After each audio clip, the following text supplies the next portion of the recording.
to Gaza?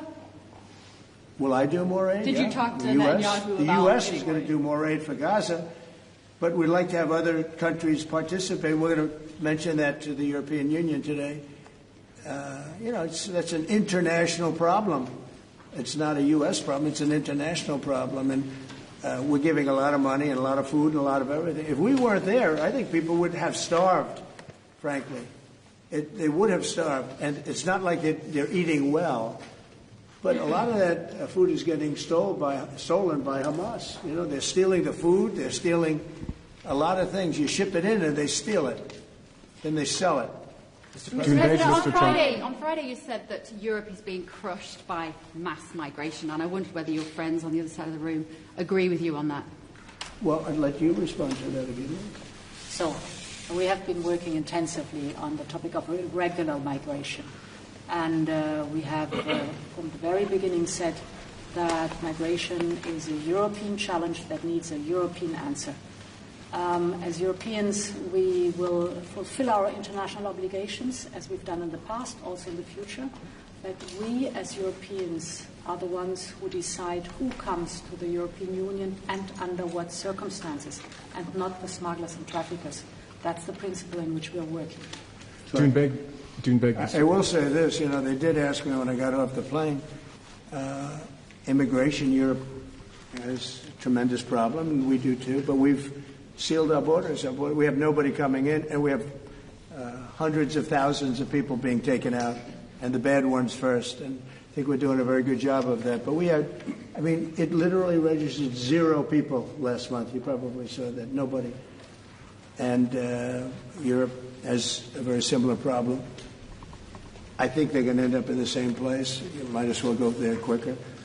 And the other thing I say to Europe, we will not allow a windmill to be built in the United States. They're killing us. They're killing the beauty of our scenery, our valleys, our beautiful plains. And I'm not talking about airplanes. I'm talking about beautiful plains, beautiful areas in the United States. And you look up, and you see windmills all over the place. It's a horrible thing. It's the most expensive form of energy. It's no good. They're made in China, almost all of them. When they start to rust and rot in 8 years, you can't really turn them off. You can't bury them. They won't let you bury the propellers, the props, because they're a certain type of fiber that doesn't go well with the land. That's what they say. The environmentalists say you can't bury them because the fiber doesn't go well with the land. In other words, if you bury it, it will harm our soil. The whole thing is a con job. It's very expensive.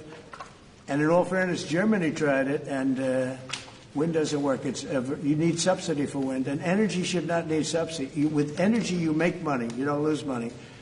But more important than that is it ruins the landscape. It kills the birds. They're noisy.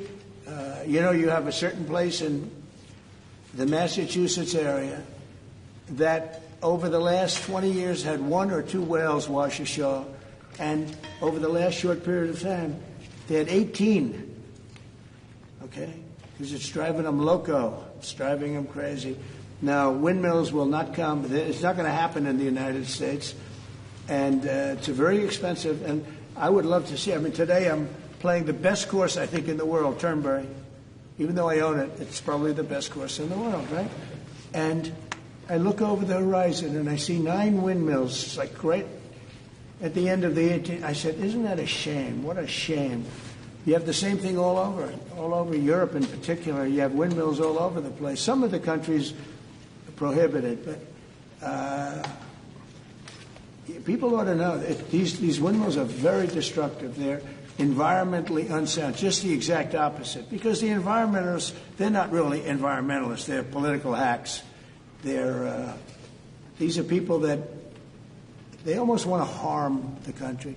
But you look at these beautiful landscapes all over the world. Many countries have gotten smart. They will not allow it. They will not. It's the worst form of energy, the most expensive form of energy. But windmills should not be allowed. Mr. Trump, Cambodia and Thailand. You spoke to leaders of both countries. I did. Are they doing enough to stop the fighting? I hope so. You're talking about Cambodia and Thailand? Yeah. So I had an interesting time. We're dealing with Thailand, and we do a lot of trade with Thailand and with Cambodia. And yet, I'm reading that they're killing each other. They're fighting. They're in a war.